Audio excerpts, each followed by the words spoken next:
P block. The topic is inter-halogen compound. In this topic, we discuss about the two halogen element react with each other and form a compound. This compound known as inter-halogen compound. This compound known as inter-halogen compound. Like this, fluorine react with chlorine. Fluorine react with chlorine, form ClF. ClF2, ClF3, जो बड़े इसमें ClF3, ClF5, ClF7. This is known as inter-halogen compound. Inter-halogen compound. First of all, we learn about the fluorine. Fluorine, the atomic number is 9. This element react with another halogen which have more atomic number. Like this, chlorine atomic number 17. Bromine atomic number 35, iodine 53. It means fluorine react with all the halogen element. This is react with chlorine, bromine and iodine. तो मतलब fluorine और chlorine से भी reaction कर सकता है, bromine से भी कर सकता है, आयोडीन से भी कर सकता है. It means fluorine is a good oxidising agent. ये भी इसमें. अब हम यहाँ पे we discuss about the structure of interhalogen compound. जो इंटर-हेलोजन कंपाउंड है ClF, ClF3, ClF5 और ClF7. इनमें कौन इसका स्ट्रक्चर क्या होगी, इसकी हाइब्रिडेशन क्या होगी समझेंगे कि what is the structure of interhalogen compound ClF, ClF3, ClF5 और ClF7 and their structure and their hybridisation. इसको हम कैसे पहचानेंगे इसमें कौन सा हाइब्रिडेशन है, कौन सी स्ट्रक्चर है. तो लिखेंगे आप क्लोरीन का इलेक्ट्रॉनिक कॉन्फिगरेशन. क्लोरीन, तो क्लोरीन यहाँ पे 17, तो 1s2, 2s2, 2p6 और 3s2 और 3p5. This is electronic configuration of chlorine. 1s2, 2s2, 2p6, 3s2, 3p5. There is 3d orbital is maintained. 3d 0. So in this element 3s electron 2. There are 2 electrons 3s orbital. In 3p5 1 2 3 4 5 और 3p यहाँ पे vacant 1 vacant है. In this condition, in this state, this is ground state. In this state, the Cl forms ClF because there is one unpaired electron. So, the form ClF compound, ClF inter-halogen compound. So, in ClF, the hybridization is sp3. There is participate one s orbital or 3p orbital. So, there is sp3 hybridization. sp3 hybridization. So according to this hybridization, the structure of this compound is tetrahedral. But due to the presence of lone pair, there is lone pair 3s or 3p5. यहाँ भी two lone pair है, so there is total lone pair 3. So due to presence of lone pair, the structure disorder, and the structure of ClF is linear होगी.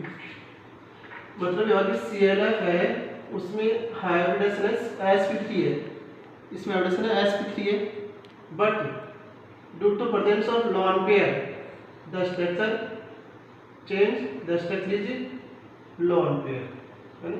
तो ClF की structure lone pair क्यों है, इसका कारण है यहाँ पे but due to presence of lone pair. अब सेकंड बात क्या, सेकंड कंपाउंड कैसे बनता है, सेकंड की बात करते हैं.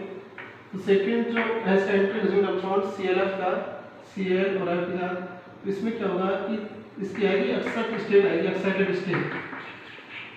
स्टेट. तो in this state the 3s the electron of 3p5 transfer into 3d. तो द जो इलेक्ट्रॉन कॉन्फिगरेशन आएगा 3s मेगा 2 और p में क्या 1 2 3 और 4, ये 5 इलेक्ट्रॉन होगा ट्रांसफर d में. ये वाला इसमें क्या है 1s और 3p और एक d। इसके वजह से हाइड्रोजन इसमें क्या हो गया sp3d हो गया। इसमें इसका हाइड्रोजन sp3d है, sp3d है, sp3d है।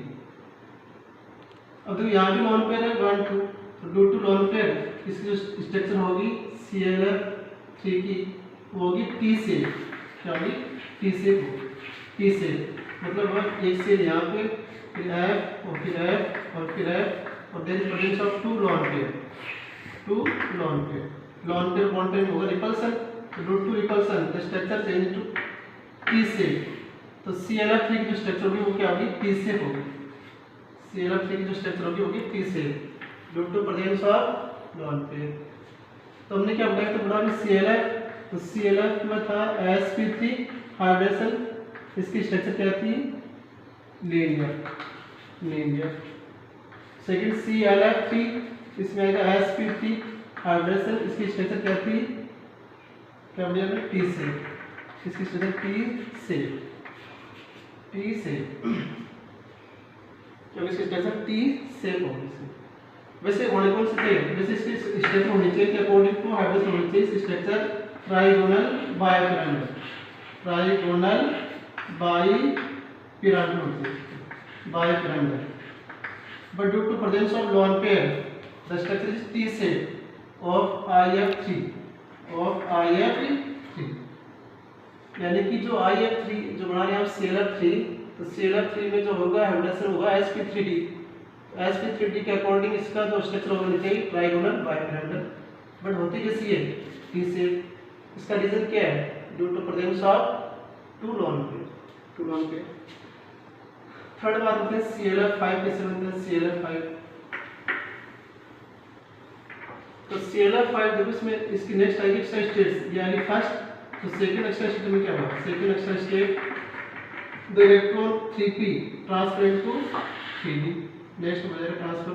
तो कंडीशन ये है कि यहाँ पे S में इलेक्ट्रॉन 2 है और P में इलेक्ट्रॉन ये वाला होगा ट्रांसफर, तो यहाँ 1 हो गया 2 3 और D में चले गए, तो D में इसका, तो ये देखो आप 1s है और 3p है और ये 2d है, देन हाइड्रोजन होगा sp3d2। तो इन ClF5 hybrid is sp3d2, so according to this hybridization the structure is octahedral is the structure, but due to presence of lone pair the structure is square planar, इसकी structure होगी वो square plane होगी, इसकी structure क्या होगी square planar होगी। तो यहाँ भी इसमें S में के लॉन पेयर है, वैसे देखा जाए तो अकॉर्डिंग टू हाइब्रिडेशन sp3d2 के अकॉर्डिंग इसका भी स्ट्रक्चर होगी octahedral, but due to presence of lone pair the structure is square planar. तो तीसरा आपने पढ़ाई ClF5 है, इसमें होगा sp3d2, कौन सी इसकी शेप है स्क्वायर प्लेनर, ठीक। उसके बाद पढ़ते हैं लास्ट इसका ClF7, वो कैसे बनता है। तो ClF7 में क्या होता है अभी, ये जो इलेक्ट्रॉन S इलेक्ट्रॉन होगा ट्रांसफर आ रहे हैं, इसकी एक्साइटेड स्टेट बनेगी थर्ड, एक्साइटेड स्टेट इसकी आएगी थर्ड में क्या S का इलेक्ट्रॉन यहाँ से होगा ट्रांसफर D में, तो ये कंडीशन है। तो S का इलेक्ट्रॉन आपको D में ट्रांसफर करना है, तो देखो 1 2 3 यहाँ 2 पहले प्रेजेंट है, यहाँ आएगा इसमें, तो इसमें कौन सा होगा S 3p और ये D3, तो इसका होगा हाइड्रोजन होगा sp3d3, इसका होगा हाइड्रोजन sp3d3। अब तो यहाँ पे लोन पेयर है नहीं, लोन पेयर यहाँ पे एब्सेंट है, तो इसकी ज्योमेट्री क्या होगी, तो इसकी ज्योमेट्री जो होता है एक्चुअल में होगी पेंटागोनल बायोपिरामिडल,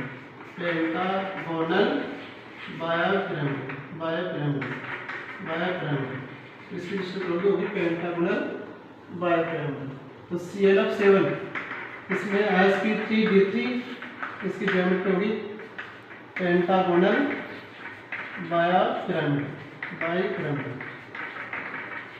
इस सीक्वेंस स्ट्रक्चर आप बनाएंगे, देखो आप ड्रॉ पहले पेंटागोनल, इस पे आ जाएगा F1, सेकंड है, थर्ड है, फोर्थ, फाइव तो आगे, फिर एक पिरामिड बनाओ ऊपर आप और एक पिरामिड बनाओ नीचे। इसकी स्ट्रक्चर बनेगी CLF7 pentagonal bipyramidal, pentagonal bipyramidal. Square plane से बनेगी इसकी स्ट्रक्चर CLF, तो इसमें CLF5 का तो बनेगी स्क्वायर 1 2 3 और 4, इसकी स्ट्रक्चर है। और ये एक है क्या होगा, एक बार यहाँ पे लॉन्ग किया, इसकी होगी CLF5 स्ट्रक्चर sp3d2, इसकी स्ट्रक्चर स्क्वायर प्लेन, तो स्क्वायर प्लेन। तो ये था inter hydrogen compound CLF, CLF3, CLF5 और CLF7। याद कैसे करेंगे, पहले वाले CLF में sp3 है और इसका इलेक्ट्रॉन हुआ ट्रांसफर d में, तो sp3d आ गया। दूसरा इलेक्ट्रॉन ट्रांसफर हुआ तो sp3d2 आ गया, तो तीसरा हुआ तो sp3d3 आ गया। तो याद करो पहले ग्राउंड स्टेट में sp3 है, अब इसमें क्या इलेक्ट्रॉन ट्रांसफर करेंगे, कहाँ ट्रांसफर किया इलेक्ट्रॉन, ये वाला इलेक्ट्रॉन आपने कहाँ ट्रांसफर किया d में, तो अगर sp3d आ गया। फिर हम सेकंड ट्रांसफर किया इसका तो d2 आ गया, फिर थर्ड ट्रांसफर किया आपने, क्या आ गया d3 आ गया। तो इसकी शेप लीनियर, इसकी टी शेप, इसकी स्क्वायर प्लेनर, इसकी पेंटागोनल बाइपिरामिडल।